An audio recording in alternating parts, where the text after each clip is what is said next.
This is Leafs Morning Take with Nick Alberga and Jay Rosehill. Now we've got a fight started here right off the bat with Rosehill. 30 minutes of live, nonstop Leafs talk starts now.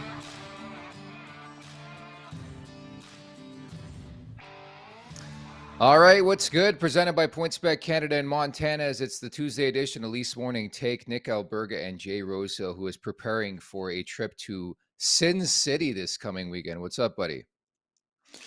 We're doing good, man. We're going to bang out a game tonight, and then off we go to the big lady city of Sin, apparently. But I'm going to try to keep it clean.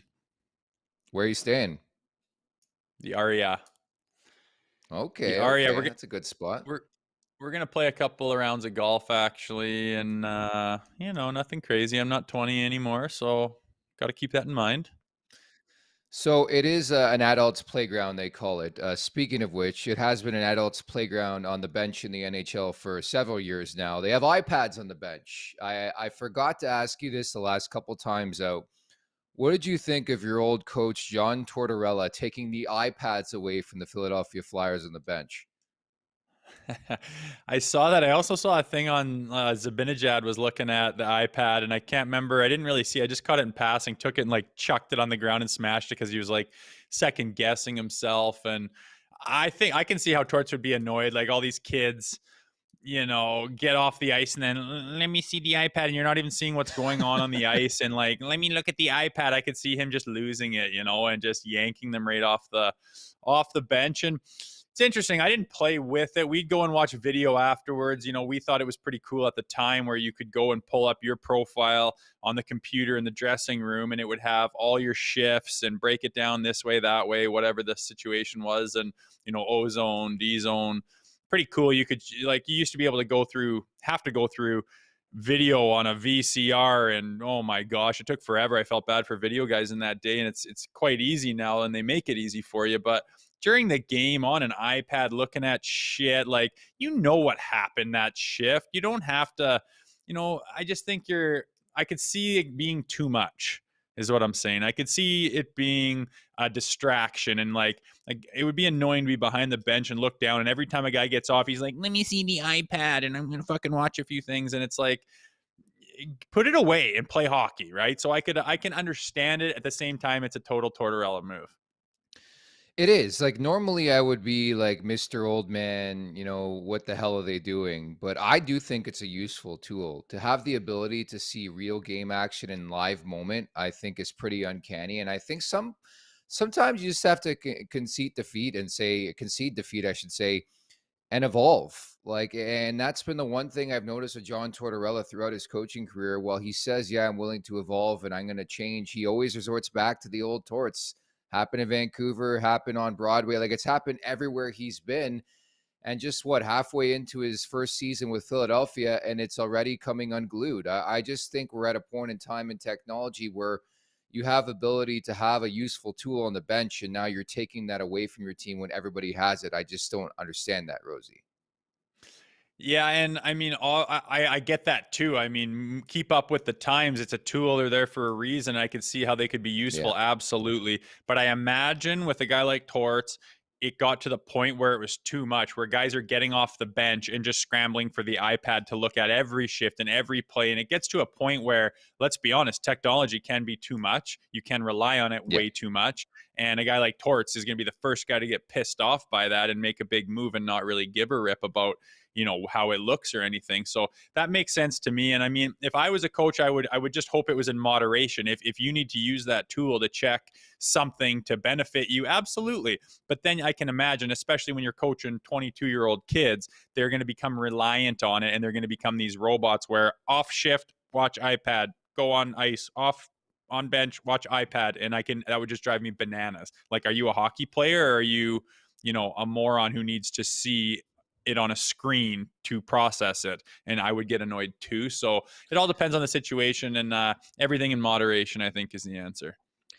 Yeah, I think that's the proper answer too. And I just think there's a tough translation from the way John Tortorella likes to coach hockey teams to this new age wave and everything you're mentioning with the Gen Z and all that in 2023. So I'm only intrigued to see what happens next with Philadelphia and John Tortorella. Remember to subscribe, tap that like button.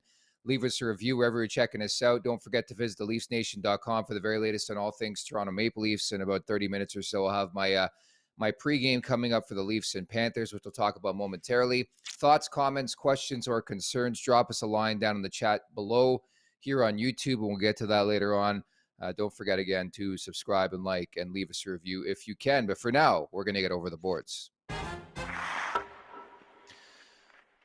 All right, so news out of the morning skate. It'll be Matt Murray confirmed as a starter for the Toronto Maple Leafs. So we're seeing a bit of a pattern develop when it comes to the starting netminder for the Leafs. They're going 2 with Murray, 1 with Samsonov, and that's been a thing now. I just looked for the last 2-3 weeks. So I wonder if Murray's starting to grab this job a bit here. He'll start against the Florida Panthers tonight. Yeah, it's looking that way. I think to start the season, when the two of them were side by side, you'd kind of look at Murray as being the number one, right? Older, more experienced, got more under his belt for sure. So that kind of makes sense. And then as time went on, Murray got hurt quite early in the season, so they kind of switch hit for a while. And I'm not surprised at all that you're starting to see an emergence as he's kind of the top guy, and Sammy's right there behind him. So that's fine with me. Murray's looked very solid.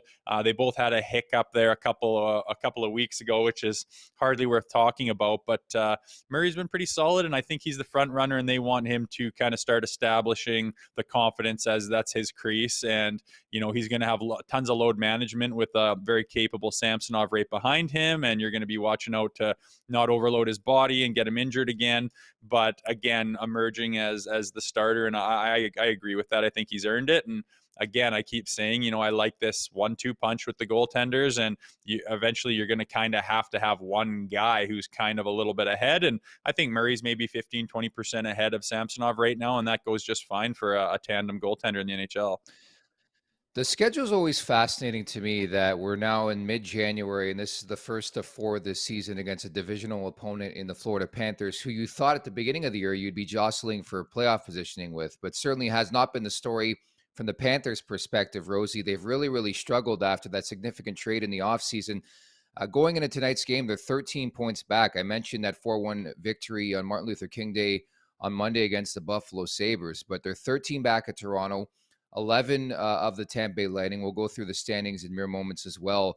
But it's pretty much must-win territory already for the Panthers, who are hosting All-Star Weekend in a couple weeks from now.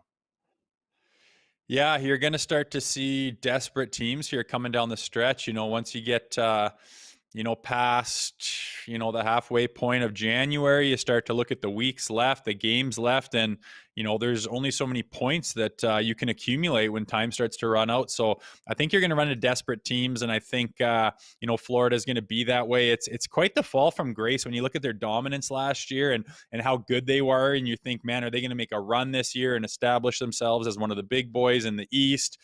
And they just fell from grace. First round sweep. I mean, kind of embarrassed themselves, kind of unloaded everything, made big time changes.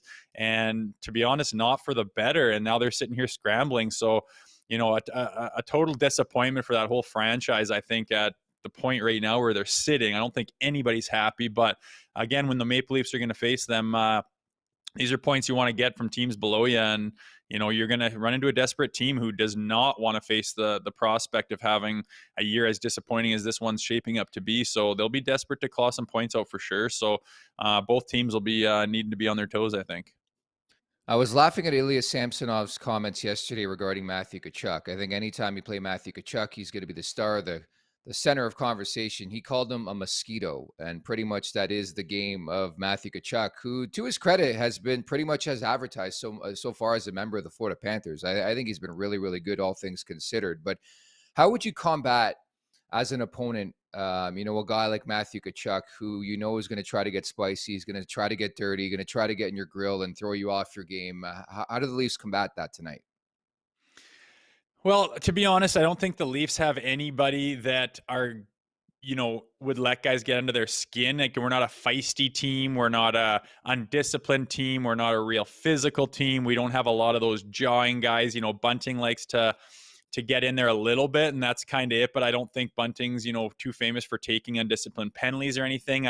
Anytime you play a team with a mosquito, as Sammy calls it, or a rat is what they're called a lot. And it's funny these days. Rats used to kind of be those third line role players who would get under guys' skin and fight quite a bit if they had to. And now it's like some superstars on teams can have that rat mentality, like a Marchand or a Tkachuk, like we're talking about. But usually when you go into those games, the coach is saying, hey, we all know about what's his name over there, let him sleep, don't fire him up, don't engage, let him spin his wheels, let him get frustrated, let him take the penalties. And that's usually the mentality you take against those guys. But thinking about the Maple Leafs roster, there's not a lot of guys that are gonna buy into that and start taking undisciplined penalties and get thrown off their game. It's just not something that this organization does at this point in time. So let him do his thing out there and just let the chips fall where they may. And unless he starts to put guys in danger, or get near the goalie, or start playing that role where you're falling on goalies and all that kind of thing,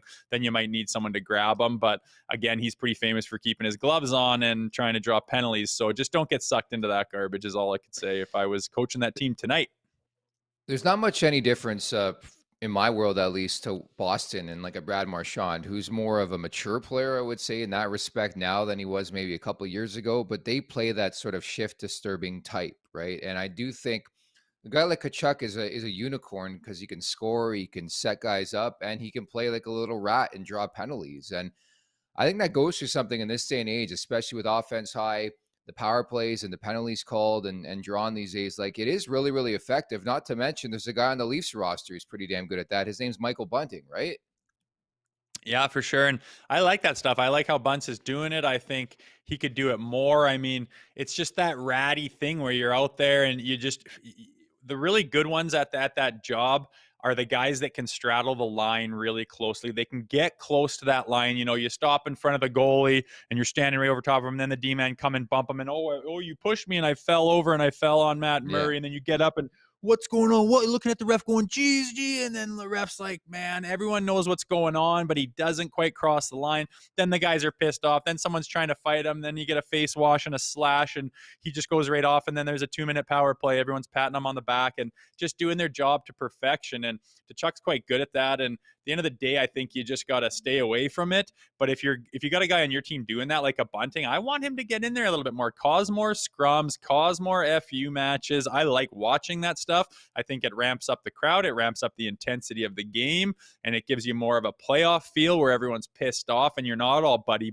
I hate that stuff. I like it when, you hate the guy and you just want to do whatever you can, but you got to stay within the rules of not putting your team down to get the guy back. And it becomes that jostling match, which I just think is fun as hell to watch. Hit us up in the chat. Who is your favorite rat of all time in the NHL? Swerve writes in, Esa Tikkanen, that's a good one. Kenny Linsman, Claude Lemieux, especially with the Colorado Avalanche. My goodness, the options are endless for sure. And a couple more we just mentioned, and Matthew Tkachuk and Michael Bunting.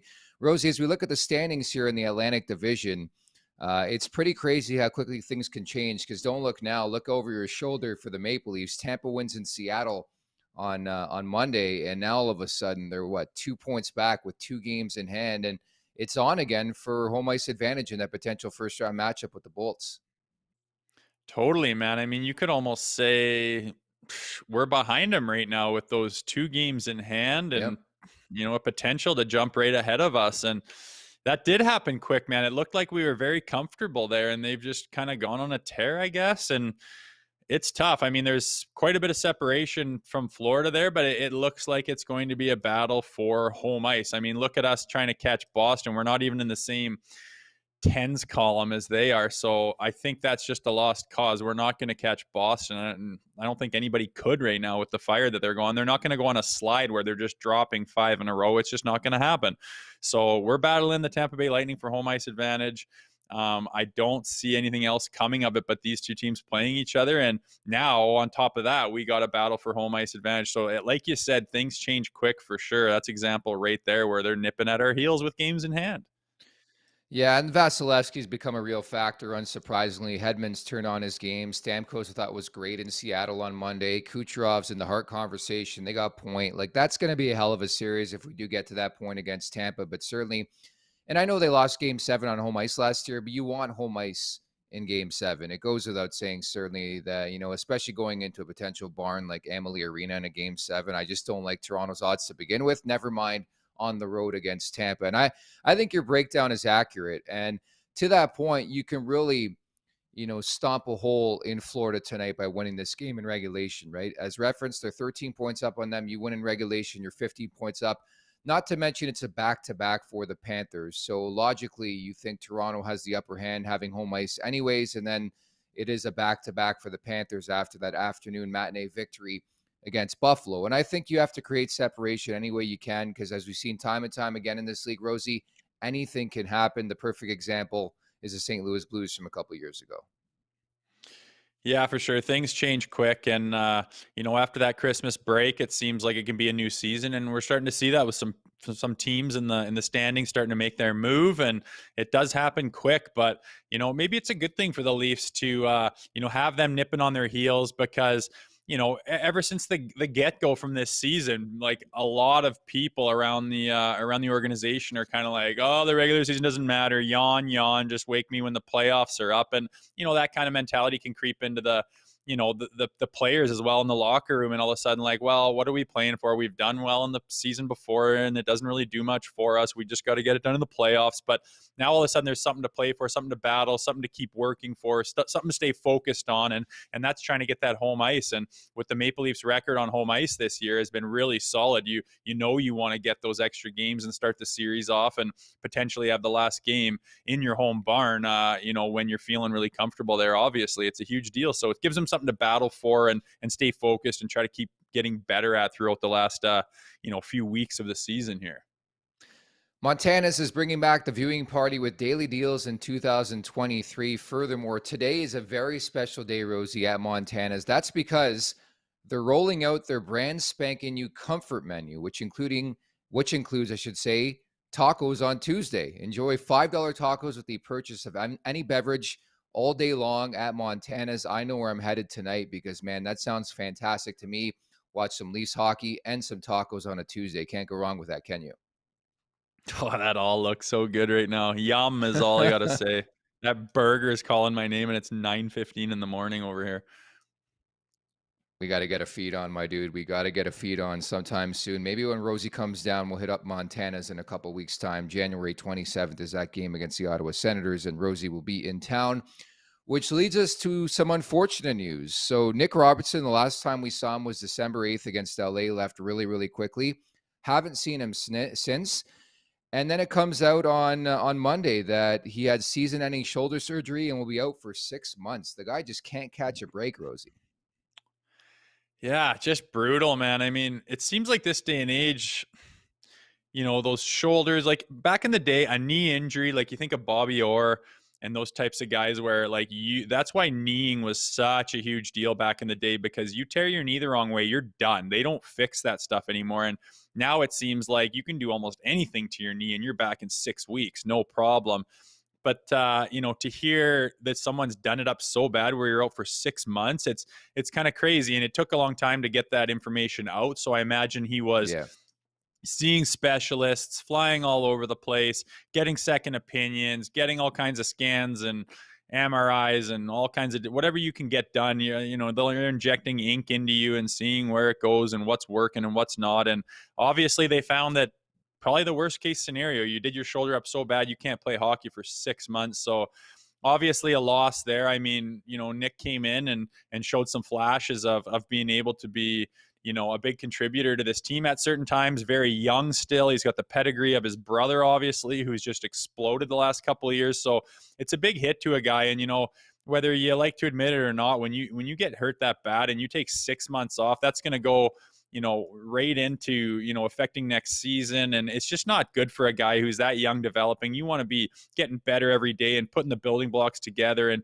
you want to come into camp next year ready to snatch a spot and be a guaranteed staple on the lineup. And now that's kind of, taking a huge step back. But, that's professional hockey. That's professional sports. And this guy's just going to have to battle through it. And sometimes it's the worst mental test you can go through is to have a big injury and have to stay mentally, in it to get better and to stay on top of your game and to, honestly not get depressed and not get bummed out and feel like you have no purpose and you're not part of a team. It's difficult on these guys. And I've never been hurt for 6 months, but man, that's going to be a test. I hope he's got good people around him to make sure that, he's keeping his head on proper and getting ready to be at 100% for when he is healthy.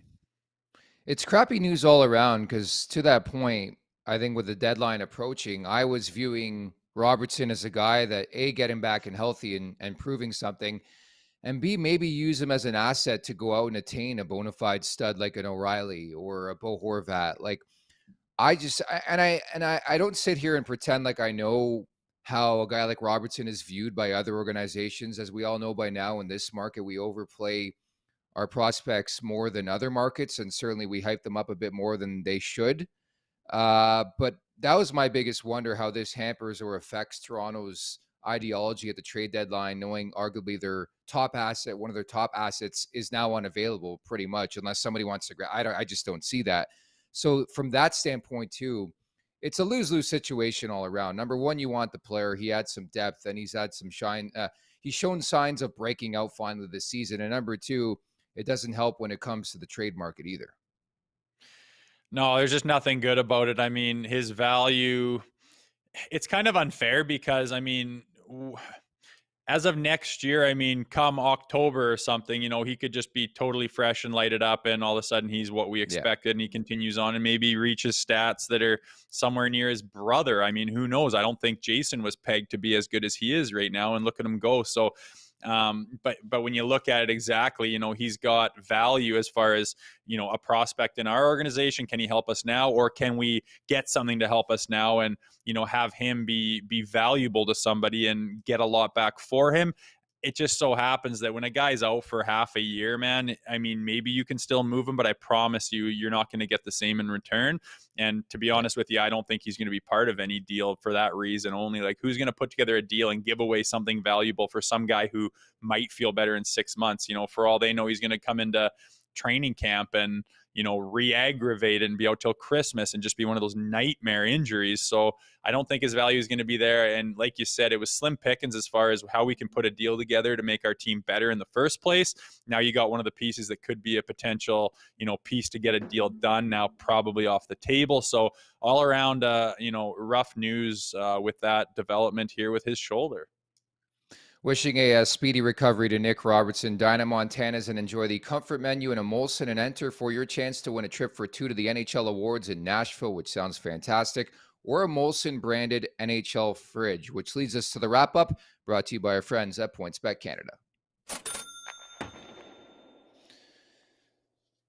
So, Rosie, I gave you another winner on Monday. I hope you're tailing. That's all I can pretty much say at this point. I had the Colorado puck line, which I'll be taking for the rest of eternity. They flexed their muscles against Detroit, an old rival, and winning that game 6-3. But tonight we're going to look at this Leafs game. So it's the Leafs and the Panthers from Scotiabank Arena. And I'm going back to a prop, a well I've been time and time before. I was thinking about the Matthews anytime goal. I might still sprinkle a bit on that.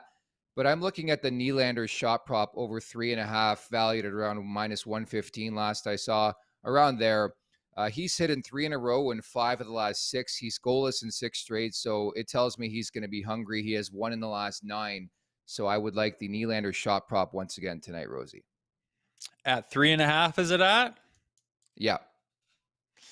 Yeah, that's not bad. You seem to do good with those shot props and, being able to pick guys up when you know what kind of mindset they're in. And yeah, if he hasn't scored in 9, look for him to not be on the shelf for that long as far as being kept off the goal column on the score sheet. So no reason to think he won't be firing everything at the net today against, a competitor that you think they should be able to have their way with, especially after, they've been pretty good at bounce back games here this season. So expect everything to be thrown at the Florida Panthers tonight. And I wouldn't think that Willie Nylander wouldn't be part of that. No confirmed starter, by the way, for Florida. Bobrovsky started yesterday. Spencer Knight is banged up. Alex Lyons, their backup third stringer. I just don't know if you're a team like Florida in this positioning. I think you throw analytics out the window and you come back with Bobrovsky, but we won't find out till around game time. Some news on the Leafs lineup, by the way. Pontus Holmberg and Rasmus Sandin will not play Last I heard, they both had the flu, dealing with the flu. Of course, Austin Matthews was dealing with that last week. Wayne Simmons will be a healthy scratch, and Bobby McMahon is back in after illness. So it seems like it's going around the NHL right now, the flu bug. Yeah, it sure does. It's definitely going around the Leafs locker room. I Yeah. actually had it on Monday. It was brutal, but it only lasted about 24 hours. I was completely laid out in my bed for an entire day, and then I got about 12 hours of sleep that night and woke up feeling about 90%. But as you know, the demands on the body of an NHL player are a little bit different than the everyday guy. So, they need to be hydrated. They need to have their muscles, not hurting and tingling and everything that the flu does to you. I don't think's ideal to be thrown into an NHL game. So it's kind of rough. But again, you get McMahon back in there and you mix things up a little bit. It is what it is. Yeah. You got to go through points in the season when you're giving her like that, and just try to get your best foot forward and see what we can do with the lineup that's healthy. It is a long season. There's no doubt about that. Sean writes in via the chat here on YouTube. Do you think Logan Shaw plays for the Leafs this year? He's doing awesome with the Marlies. I just don't see it. I think Toronto's got too much depth when it comes to the AHL. Also at the NHL level, I think I would argue this is one of the deeper teams they've had, especially under Kyle Dubas and Sheldon Keefe. So Logan Shaw, who's been a vet of those parts for a long, long period of time, I just don't see it, but never say never. And again, you like the emergence of guys like Holmberg and Bobby McMahon's been a great story the last 2 weeks or so. Yeah, there's been guys. I mean, your whole career, there's guys in the or in the AHL who I've seen it a million times. They can get buried in an organization for Yeah. a while, and they're very rightfully deserving of getting a shot, getting a call up. You look around at the wire and you see this guy getting called up, that guy getting called up. Oh, well, I played with that guy. He's brutal. This guy, I'm 10 times the player he was. If I was in this organization, I'd be getting called up. I'm having a way better season than this guy. But you just get kind of roadblocked, and all you got is what's in your system and what's in your organization. So there's plenty of times where guys are lighting it up in the American League, and it's like, give him a shot. And it's like, you don't just bench an NHL player and put him in the stands just to give a guy a shot. That's not how it works. And that's one of the frustrating things about professional hockey is you got to be in the right place at the right time. Your opportunity is everything. And, sometimes you're going to watch guys that you feel you're better than get their shot in the NHL and shine. And other times, maybe when you get your shot, you get put on the fourth line and play 6 minutes and you don't get to show your stuff and then get sent back down. And lots of frustrating things about being in the minors, trying to get called up. And, as you just alluded to, there's guys on the Marlies that are doing very, very well. But, barring any major injury problems, they're probably not going to get their shot. And all you can do is continue to shine and build your resume and be ready for when the call does happen. But yeah, like you said, there's guys that aren't going to get a shot with the depth the Leafs have this year unless we run into major injury problems. Yep, such is life. Should reference as well, the Leafs also announced on Monday that Marlies defenseman Mac Hollowell, who had a spin with the Leafs earlier this season, underwent surgery for a fractured kneecap.